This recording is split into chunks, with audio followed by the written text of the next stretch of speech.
Hi, this is Alken. Welcome back to my channel. Well, it seems that the governor of the great state of Canada decided to visit King Charles uh, in the UK for a visit. You know the subject I'm talking about.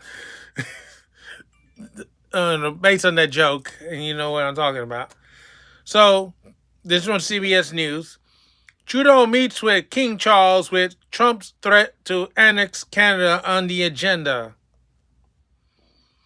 So, Canadian Prime Minister Justin Trudeau, or we like to call him Governor Trudeau, with King Charles III, the country's head of state, on Monday and was expected to discuss U.S. President Donald Trump's threats to make Canada the 51st state.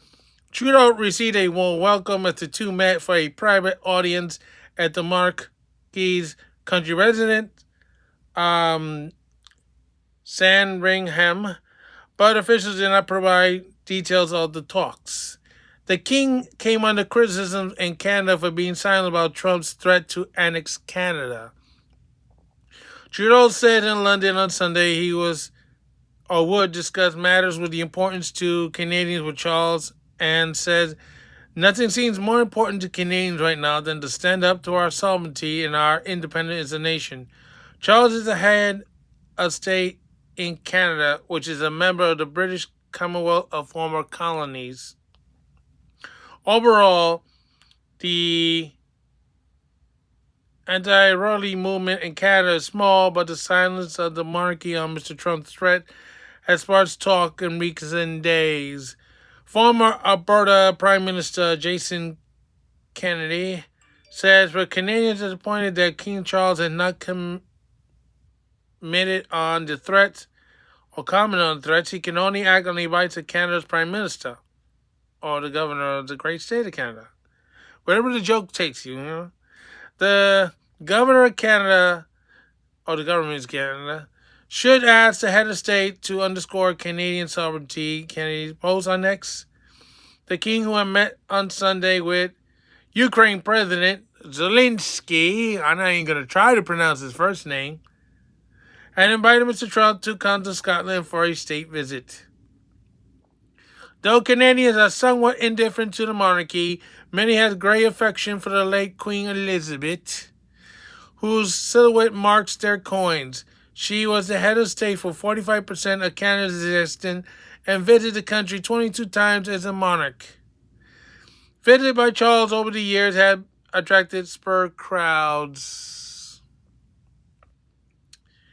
Canadians will need to decide what purpose King Charles III serves as King of Canada if he can't even speak up for our sovereignty. Ulta Wilkeski, a former Canadian public servant, posted on X. Abolishing the monarchy would mean changing Canada's constitution. That inherited risky undertaking, given how delicate it is engineering to unite a nation of 41 million people that embrace English speakers, French speakers, indigenous tribes, and constant flow of new migrants. So, in other words, just by saying, "Hey, I'd like you to be the 51st state of the United States," is not an easy task. I mean, remember, Canada has a parliament, we have a Congress. They also have a king. We don't have a king. We have two different systems. We have different banking stuff. They don't have American banks over there in Canada, but we have Canadian banks. I don't know why. I mean, it's not a simple process to say, "Okay, we'll join you as the 51st state." No, you can't do it like that. You have to go through a lot of process to do so. And like I said, there's over 41 million people, French, English, indigenous. I'm not sure if all of them are going to be agreeing to want to be part of the United States. I mean, there is some advantages, but no.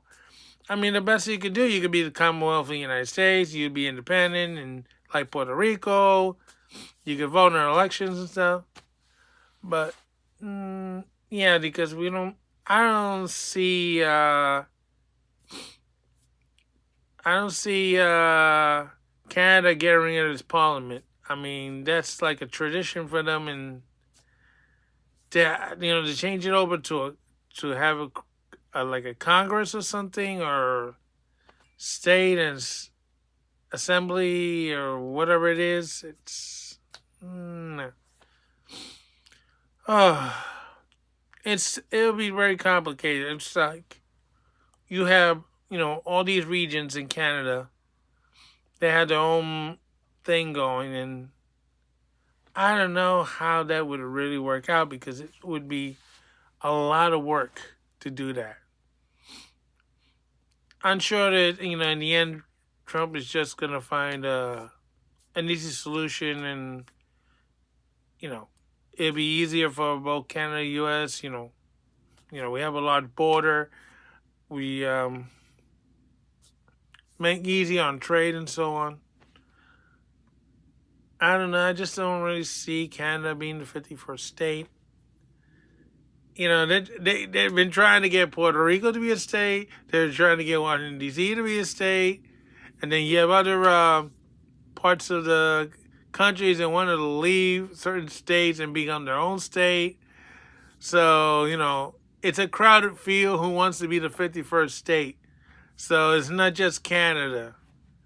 I mean, the only reason why we keep calling Justin Trudeau the great governor of the state of Canada, we're just messing with him. We're not trying to mess with the people of Canada.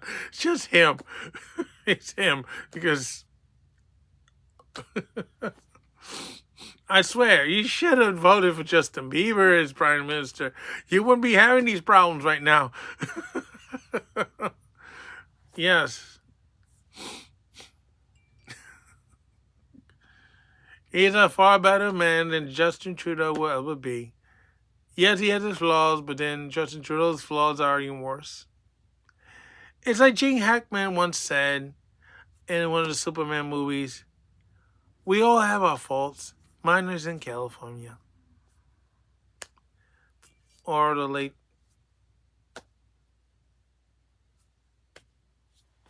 Yeah. My hats to the deceased actor and his family. Anyway, Gene Hackman. I don't know. It would be very hard to work all the details out, and and then they still had the thing with the Greenland, and then Gaza, and shrunk Gaza is a joke, right?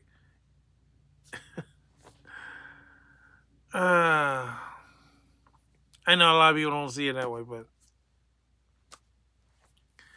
he's good at memes. Let's put it that way. He's very good at it, Trump. Okay, this is Alcan saying so long for now. Don't forget your stock.